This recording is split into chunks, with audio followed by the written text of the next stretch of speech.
아멘. 네, 오늘 말씀의 제목은 끝까지 찾아오시는 사랑이라고 한번 고민 끝에 한번 정해봤습니다. Chasing Jesus, 추적하시는 끝까지 꼭 바다 끝까지라도 추적하셔서 찾으시는 그 예수님의 사랑, 그 마음을 오늘 함께 나누기를 원합니다. 오늘 저희가 20절이 되는 게 되게 긴 구절의 말씀을 읽었잖아요.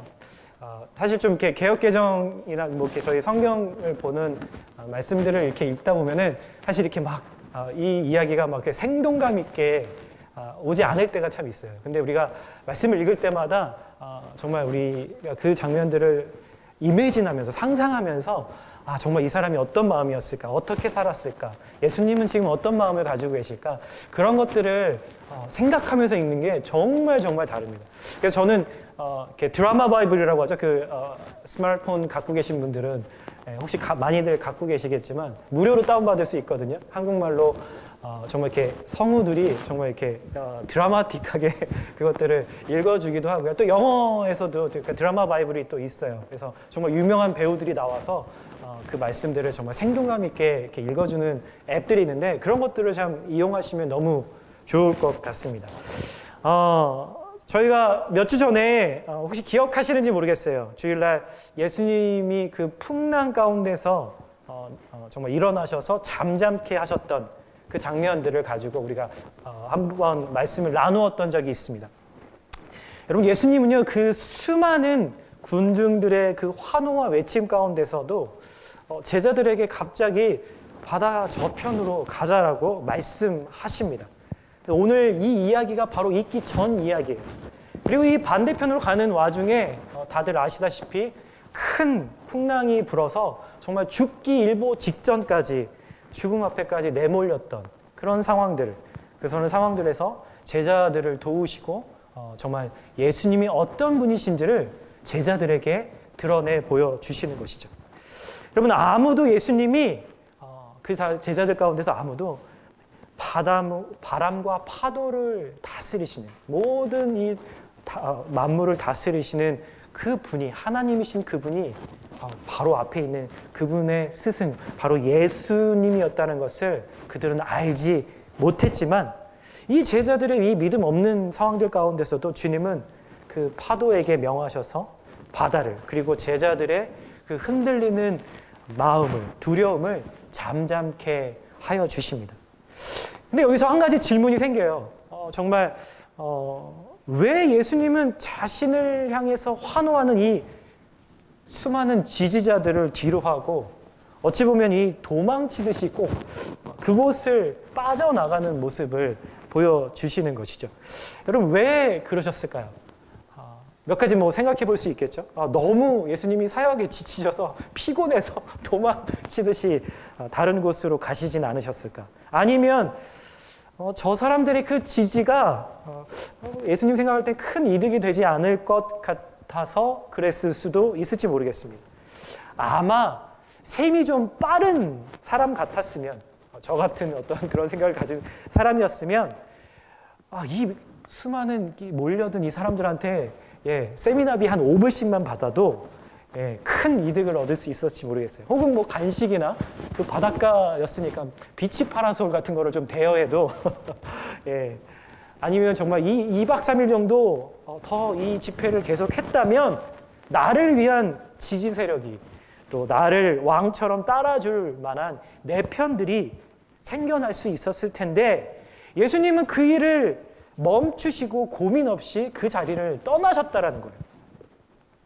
그렇다면 이 환호를 뒤로하고 바다 그 건너편까지 풍랑을 만나면서까지도 가셔야 할 분명한 이유가 예수님에게는 있으셨다라는 것이죠. 오늘 본문 1절과 2절에는 이렇게 말씀하세요. 예수님과 제자들이 호수 건너편, 바다 건너편 거라사인의 지방에 이르러 배에서 나오심에 곧 더러운 귀신 들린 사람이 무덤 사이에서 나와 예수를 만나니라. 여러분, 오늘 예수님이 그 여러 가지 것들을 다 마다하시고 위험을 무릅쓰고 그곳에 가신 이유는 바로 이 사람을 만나기 위함이었다는 거예요. 그런데 여러분, 우리가 보기에 만날 만한 사람일까요? 여러분, 만날 만한 사람을 만나라고 하신 게 아니라 저와 여러분들에게는 좀 불편한 사람을 만나러 가셨다는 거예요. 오늘 말씀을 이렇게 본문을 한 주 동안 이렇게 묵상하면서 이거 귀신 들린 사람, 혹시 좀 마음에 불편한 생각을 가시는 분이 있지는 않을까? 이 본문을 같이 말씀 나누는 게 좋을까라는 고민을 잠깐 하기도 했습니다. 저조차도. 그런데 그 사람은요, 2절에 오늘 우리가 읽었던 것처럼 더러운 귀신 들린 어떤 한 사람이라고 이야기를 하고 있는 거예요. 여러분, 예수님이요, 복음서에 보면은 수많은 사람들을 만나십니다. 나이가 많은 사람, 나이가 젊은 사람, 부유한 사람, 가난한 사람, 건강한 사람, 병든 사람, 그리고 유대인이나 이방인이나 예수님을 좋아서 따랐던 사람 혹은 그를 대적했던 사람들, 예수님이 만나셨던 사람은 그 어떠한 사람이건 가리지 않고 예수님 만나셨다는 거죠. 그분이 사람을 만나셨던 기준은 우리가 사람을 만나는 기준과는 사뭇 다르다라는 것을 깨닫습니다. 여러분, 우리는 어떤 사람을 만나나요? 주로 이렇게 생각해 보면 나에게 도움이 되는 사람, 나에게 이득이 되는 사람, 나에게 필요한 사람, 그런 사람들을 우리는 만나지만 예수님은 은혜가 필요한 사람들, 그 은혜가 아니면 단 한순간도 살아가지 못할 만한 사람들을 만나주고 계신다라는 겁니다. 그래서 여러분, 이사야서에서는 예수님에 대해서 이렇게 이야기를 하시는 것이죠. 한 가지 말씀을, 이사야서를 61장 1절의 말씀인데요, 한 목소리로 한번 읽어볼까요? 시작. 주 여호와의 영이 내게 내리셨으니 이는 여호와께서 내게 기름을 부으사 가난한 자에게 아름다운 소식을 전하게 하려 하심이라. 나를 보내사 마음이 상한 자를 고치며 포로된 자에게 자유를, 갇힌 자에게 노임을 선포하며. 어떤 사람을 예수님이 만나신다고요? 가난한 사람, 마음이 상한 사람, 포로된 사람, 갇힌 사람, 그리고 또 슬퍼하는 자를 만나셔서 아름다운 소식을 전하시기 위해서 이 땅에 오셨다라고 분명히 성경은 기록하고 있는 것입니다. 예수님이 오늘 이 거라사 지방의 한 영혼, 우리가 이 스토리를 너무나 잘 알고 계실지 모르겠어요.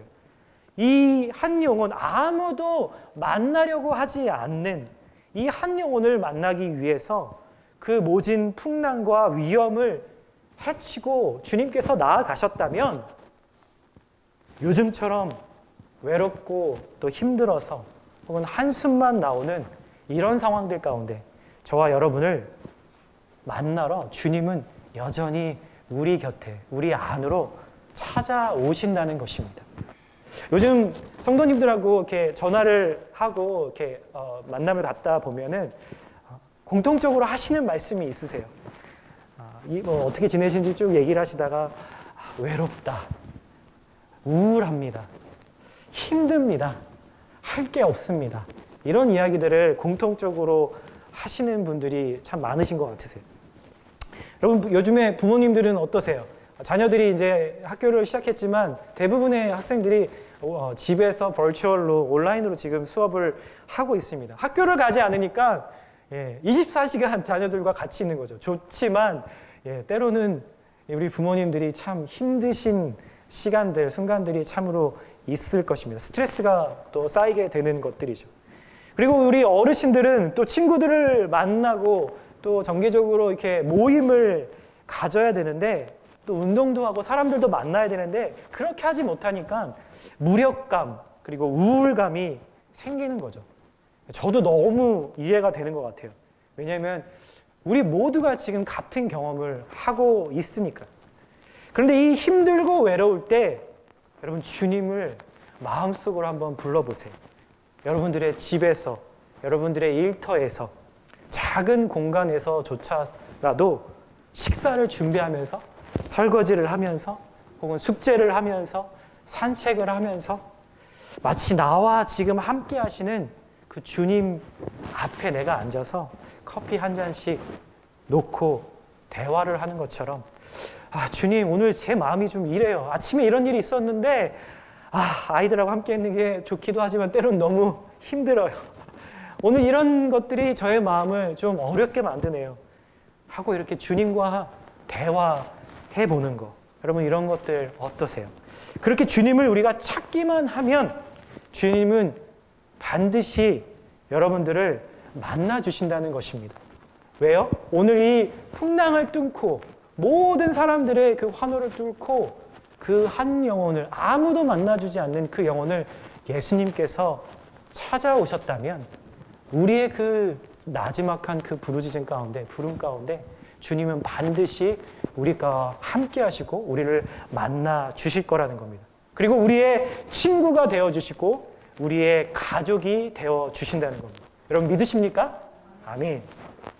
오늘 이 거라사라고 하는 지역은요, 현재까지도 어디인지 정확하게 밝혀지진 않았습니다. 학자들 가운데 되게 많은 여러 가지 의견들이 갈리는데, 공통된 부분은 이 갈릴리 지역, 그 호수를 지나서 조금 동남쪽 방향으로 좀 떨어진 곳이라고 추정을 합니다. 분명한 것은 유대인보다도 이방인들이 많이 살았던, 거주했던 지역이라는 거죠. 그리고 이 로마의, 그 당시 로마가 통치하던 그 로마의 알렉산더 대왕에 의해서 세워졌던, 오늘 20절 맨 마지막에 그렇게 데가볼리 지역이다라고 이야기하는데 그 로마식 표현인 거죠. 데가볼리 그 지역에 속해 있던 지역이었습니다.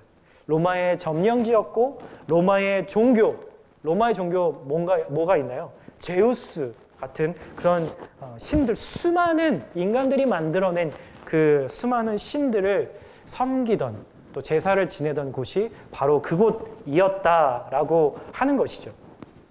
오늘 이 예수님이 만나러 오신 한 사람, 그 사람은 성경에 귀신 들린 자, 혹은 우리가 이렇게 부르기도 하죠, 광인, 미친 사람이라고 기록합니다.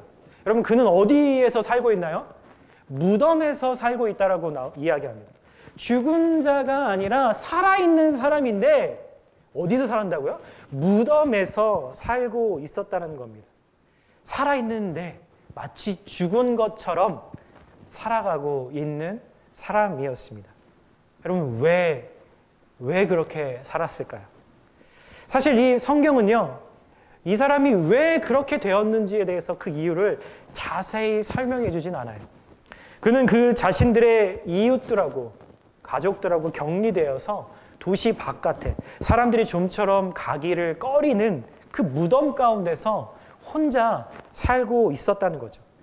그가 어떤 이유로 어떻게 귀신이 들려서 그런 삶을 살게 되었는지 성경은 가르쳐 주진 않지만, 그 지역은 이방 신들을 섬기는 곳이었고 그 당시에 최고라고 생각했던 로마의 정치와 문화, 그 가치관이 지배했던 곳이라고 학자들이 이야기하는 것을 생각해 보면 우리가 몇 가지 좀 생각해 볼 수 있는 여지는 있습니다.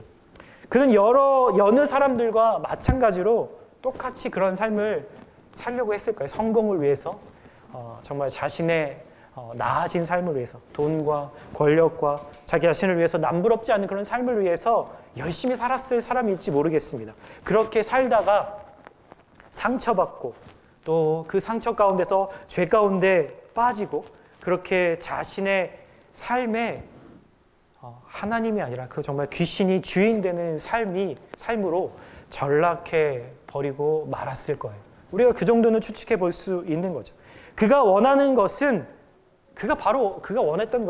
누구보다 자신이 사랑받고 인정받는 삶을 살고 싶었을 텐데, 결과적으로 그는 누구보다 소외되고 누구보다 비참한 삶을 살게 되었다라는 것입니다. 어찌 보면 더 이상 그 이전의 상태로 거슬러 올라갈 희망이 없는 그런 상황들 가운데 살고 있다는 거죠. 여러분, 우리가 살아가면서 종종 우리 주변에 그런 사람들을 보게 되지 않습니까? 어쩌면 이 사람의 모습 속에 다는 아닐지 모르겠지만 나의 모습이 있을지도 모르겠습니다. 이 거라사 광인은 자신의 몸을 자해하면서 사람들이 그들을 보호하기 위해서 그 광인을 보호하기 위함이 아니라 자신들을 보호하기 위해서 쇠사슬에 묶어놓고 또 다리도 착고로 묶어놓았던, 그런데 그 쇠사슬마저 조각조각 내면서 끊어버렸던 사람이었습니다.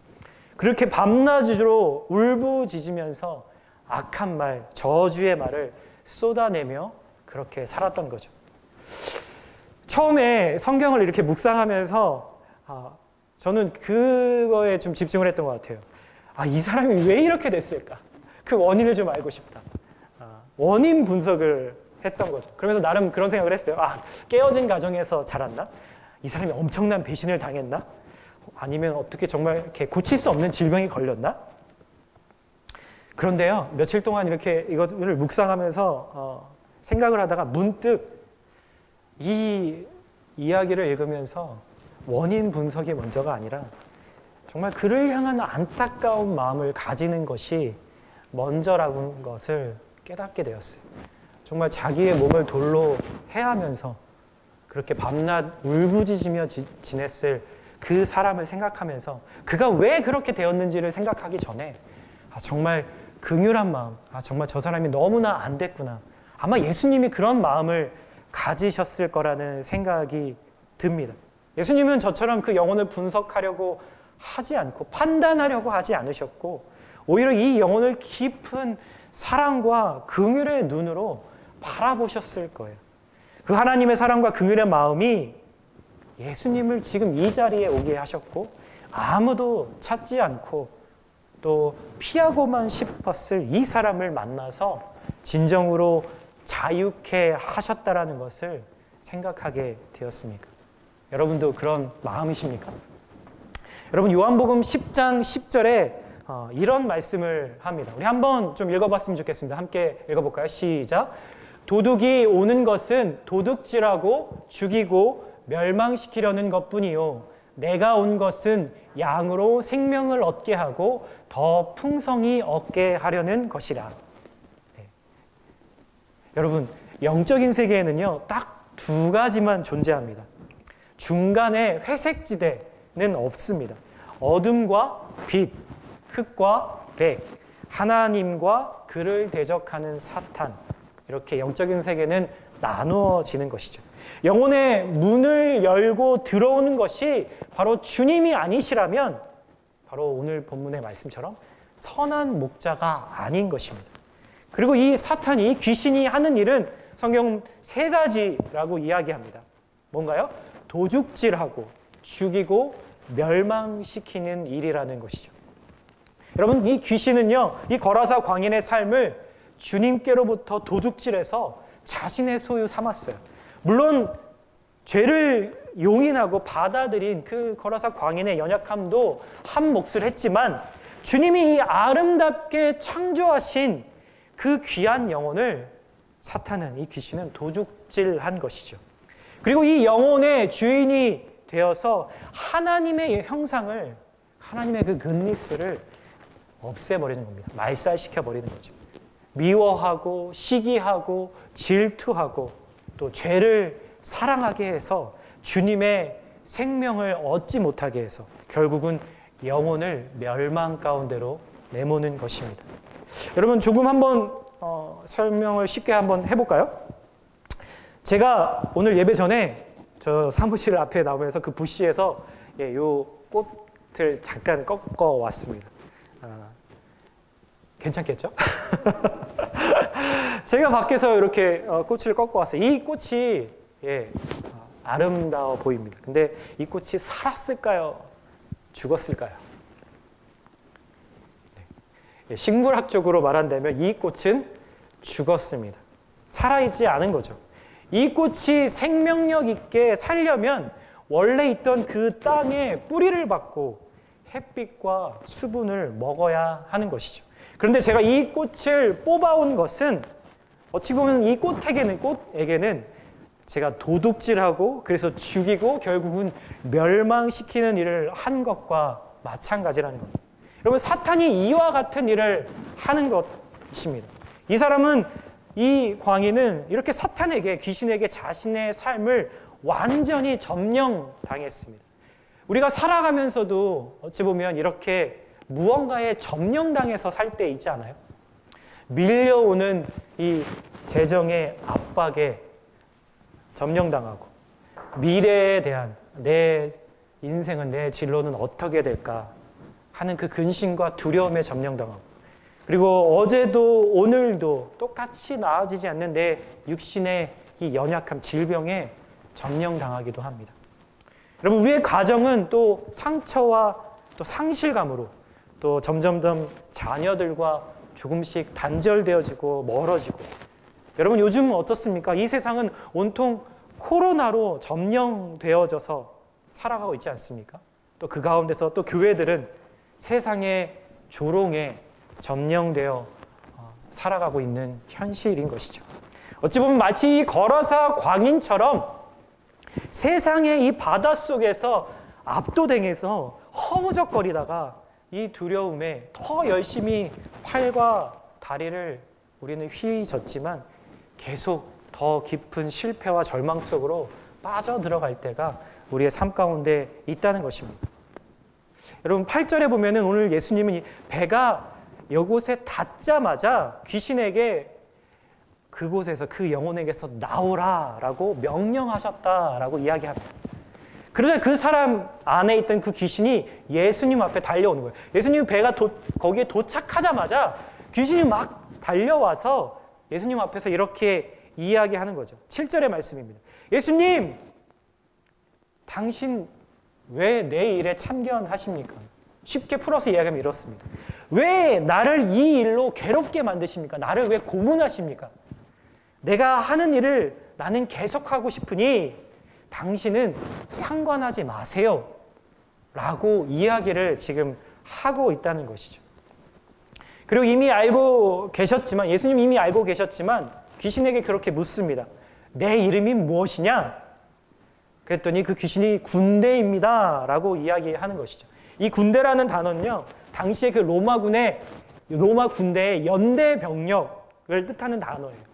5,000에서 6,000명이 한 연대로 묶이는데 그 정도의 숫자라면 이 안에, 이 영혼 안에 얼마나 많은 귀신들이 있었다라는 것을 생각해 볼 수 있는 거죠. 근데 마치 이 귀신이 주님 앞에 나와서 이렇게 말하는 것은 이런 얘기예요.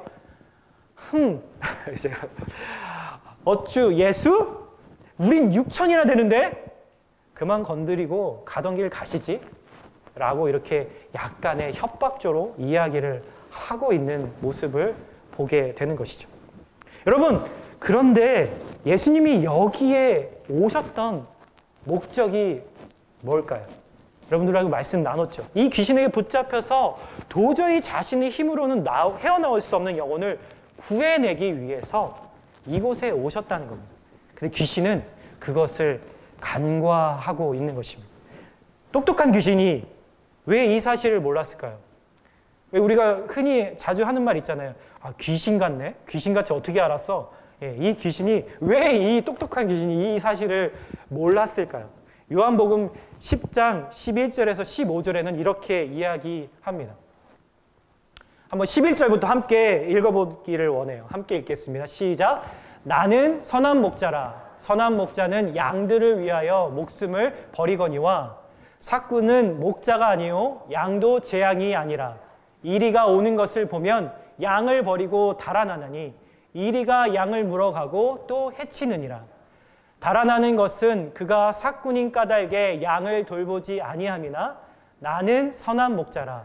나는 내 양을 알고 양도 나를 아는 것이 아버지께서 나를 아시고 내가 아버지를 아는 것 같으니 나는 양을 위하여 목숨을 버리노라. 아멘. 여러분, 마귀는요, 귀신은 자신을 주지 않고 빼앗는 자입니다. 그런데 예수님은 자신을 주셔서 살리는 분이시기 때문에 오늘 이 귀신이 그 사실을 간과했던 것이죠. 예수님에게는 여기에 오기 전부터 그 부딪혔던 수많은 풍랑과 수많은 사람들을 통해서 얻을 수 있는 돈과 인기와 명예와 권력보다도 이 한 영혼이 더 귀했기 때문에, 그리고 예수님은 선한 목자시기 때문에 자신의 양을 위해서 자신의 목숨까지도 버릴 만큼 사랑하시기 때문에 이곳에 오셨다는 것입니다. 사랑하는 성도 여러분, 내가 주님은 믿지만, 내가 신앙인이지만 이것만큼은 주님이 어떻게 하실 수 없을 거야. 이거는 어찌됐든 내가 혼자 해결하고 내가 혼자 노력해서 감당해야 해 라고 생각하시는 때가 있으시다면, 그런 것들이 있다면 그것은 아직 어찌 보면 우리 안에 주님의 사랑을 깊이 경험해 보지 못했기 때문이 아닌지 생각해 보아야 합니다. 거라사 광인은 예수님이 그를 찾아오게 할 어떤 것도 한 적이 없어요. 이 사람은 주님을 찾은 적도 없고요. 예수님 보시기에 어떠한 선한 일도 행했다라는 기록이 나와 있지 않습니다. 그는 어둠에 점령당했고 혼자서는 나올 수 없었고 마치 흐르는 강물을 거슬러 올라갈 수 있는 그런 힘이 없었지만 값없는 은혜를 주시는 주님이 그를 먼저 찾아와 주셨다라는 것입니다. 우리가 그것을 기억해야 되는 것이죠.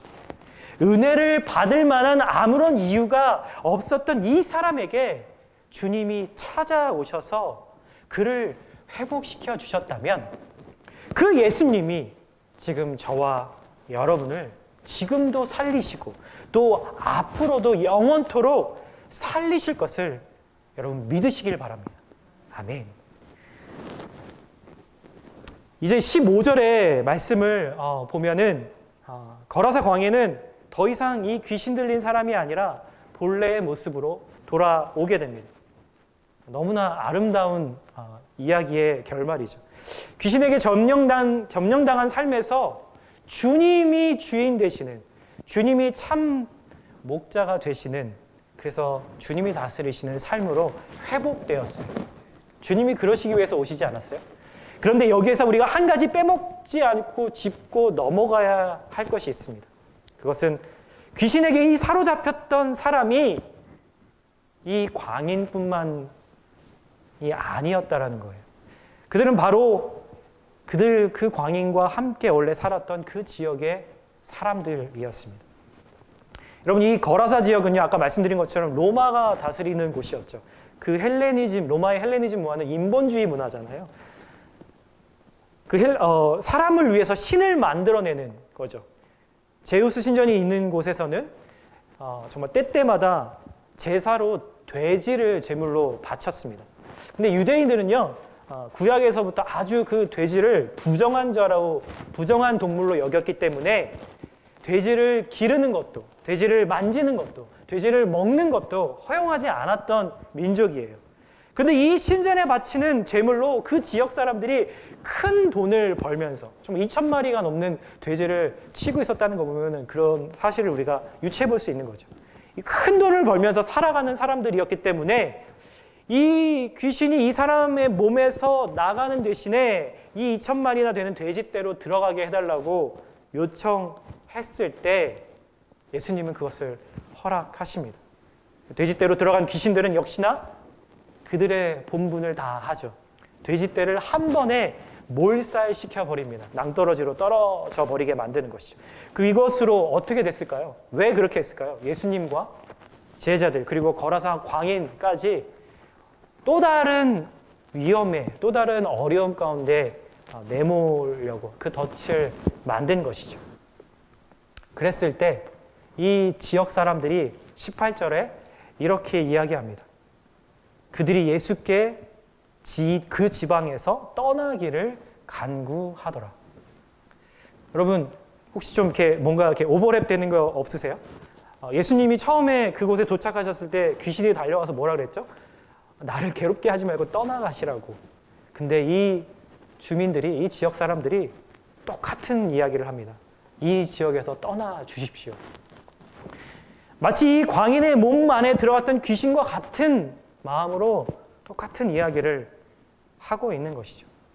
우리는 이 스토리를 너무나 잘 알고 있고 읽을 때마다 우리의 초점, 우리의 주인공은 이 미친 사람, 이 귀신 들린 사람, 이 한 사람에 우리의 포커스가 맞춰지는데 예수님이 정작 하고 싶었던 이야기는 이 사람뿐만이 아니라 죄에 점령당하고 귀신에 점령당해서 살았던, 그리고 정말 주님의 그 구원이 필요한 그 사람은 이 한 사람뿐만이 아니라 그와 함께 살았던 그 지역 사람들도 마찬가지라는 이야기를 하고 싶은 것입니다.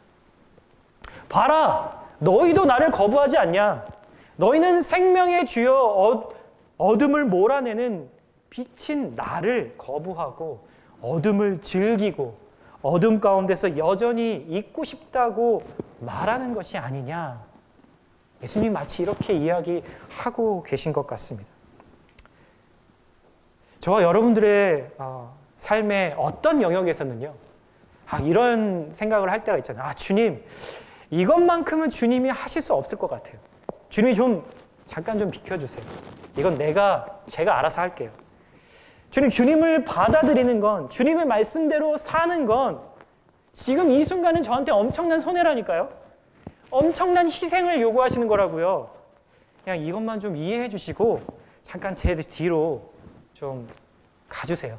그리고 이 일은 좀 건드리지 말아주세요. 조용히 좀 계셔주세요.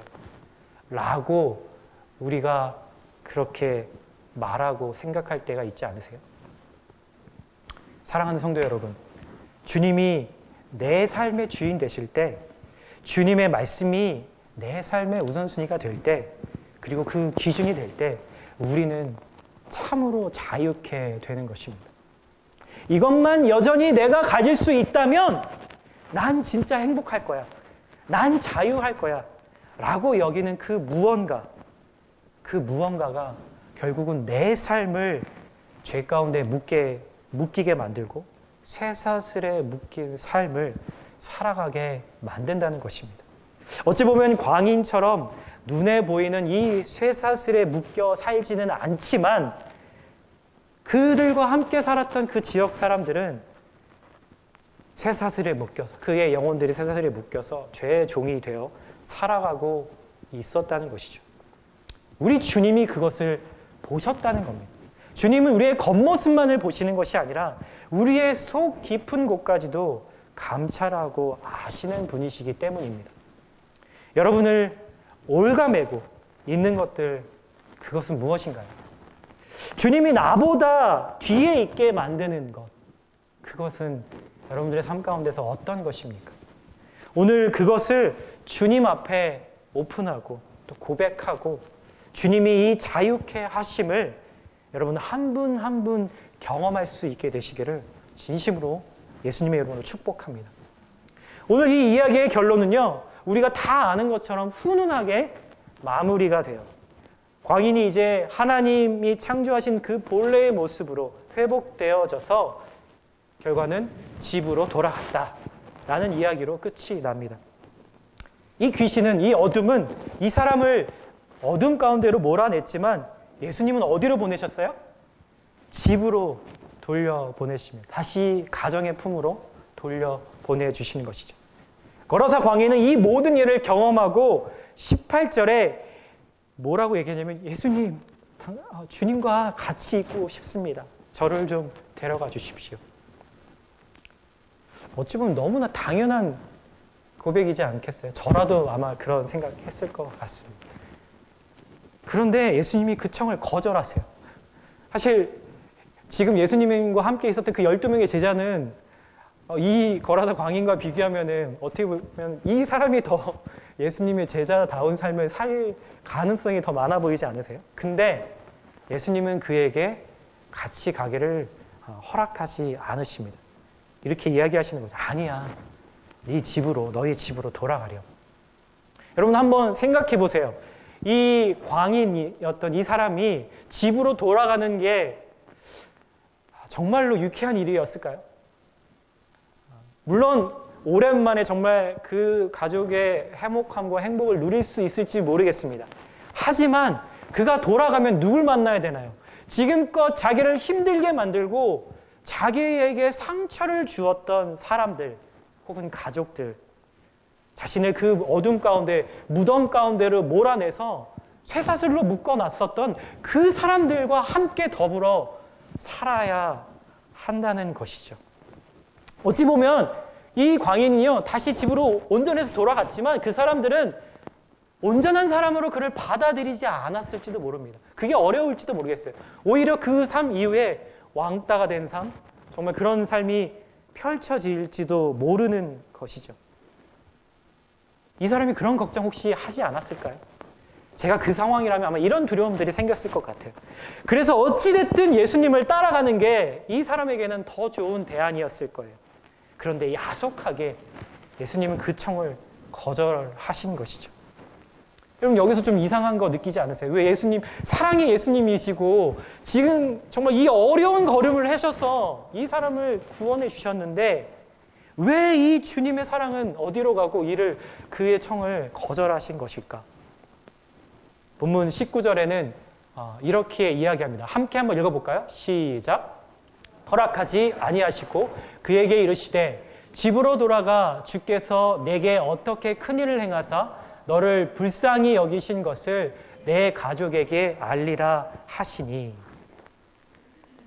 여러분, 이 구절을 원어하고 이렇게 비교해서 이렇게 읽다 보면은 이게 그런 말이에요. 영어 성경에는 명령으로 이렇게 go home이라고 이야기하지만 사실은 정말 그 어떤 어조냐면 간곡히 부탁하는 어조의 말씀입니다. 마치 이렇게 이야기하는 거죠. 내 아들아, 내 딸아, 지금 내가 누구인지, 그리고 그 주님이 너에게 어떻게 행하셨는지 내 가족들과 너희의 친구들에게 가서 나 대신 이야기해 주지 않겠니? 부탁이야.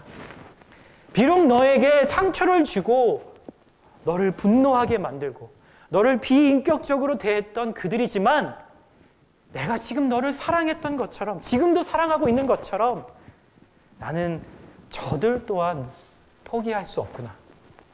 나는 저들이 떠나달라는 그 요구에 내가 여기를 떠나야 되지만 너는 이곳에 남아서 나를 대신해서 저들에게 내가 누구인지를 이야기해 주지 않겠니? 라고 지금 이렇게 이야기하고 계신다는 것입니다. 사랑하는 성도 여러분, 주님은 어떤 한 사람도 결코 포기하지 않으십니다. 주님은 거라사 광인 한 사람만 구원하시기 위해서 그곳에 가신 것이 아니라 그곳에 있는 모든 어둠 가운데 자신의 삶을 점령당한 그 영혼들에게 복음을 심으러 가신 것이었습니다.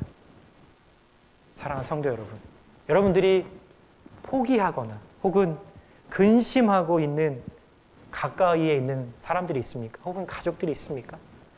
혹 여러분들을 정말 harsh하게 대하고 상처 주고 자존심 상하게 하고 손해보게 했던 그런 사람들 있지 않으세요? 여러분들이 주님이 끝까지 여러분들을 추적하셔서 찾으시고 회복시켜 주신 그 사랑을 이전에도 오늘도 경험하고 계신다면 그 받으신 그 사랑으로 나를 어게인스트 했던 그 영혼을 품을 수 있게 되기를 예수님의 이름으로 축원드립니다. 그래서 저와 여러분들에게 오늘 예수님이 이렇게 마지막으로 부탁하고 계신 거죠. 사랑하는 내 딸아, 사랑하는 내 아들아, 내가 너를 어두운 가운데서 빛으로 인도하기 위해서 내가 어떤 대가를 치렀는지 사람들에게 말해줄 수 있겠니? 내 온몸을 찢기는 그 십자가였지만 내 자존심마저도, 나의 모든 것들을 다 찢기는 그 십자가였지만 그 십자가마저도 너를 묶임에서 자유케 하기 위한 나의 그 사랑, 나의 그 열정을 막을 수 없었단다. 네 안에 있는, 네 속에 있는 그 어둠을 내어 쫓는 건 방법이 아니라, 어떤 기술이 아니라 나의 그 온전한 사랑만이 그것을 가능하게 하는 것이란다. 그리고 여전히 영적인 무덤 가운데 살고 있는 그들에게, 그 사람들에게, 그 이웃들에게, 내 가족들에게 나의 사랑을 이야기해 주지 않겠니? 라고 이렇게 주님이 간곡히 부탁하고 계시는 것이죠. 사랑하는 성도 여러분, 주님의 이 간곡한 부탁이 이번 한 주간 또 우리의 삶 가운데서 증명되는 그런 일들이 일어나기를 원합니다. 오늘 이 주님의 사랑을 경험하시고 또 돌아오는 이 한 주 가운데 여러분들이 외롭고 어떤 것에 압도당하는 그 순간에 주님의 이름을 부르세요. 마음속으로 부르셔도 되고 소리를 내서 부르셔도 돼요. 찬양을 부르셔도 돼요. 그때 그 순간에 주님은 우리의 마음에 찾아오셔서 우리 영혼에 찾아오셔서 우리를 붙드시고 그 사랑을 지켜내게 하시고 또 그 지킨 사랑을 통해서 우리 영혼들에게 주변에 있는 영혼들에게 그 사랑을 나누게 하실 줄 믿습니다. 주님의 이름으로 축복합니다.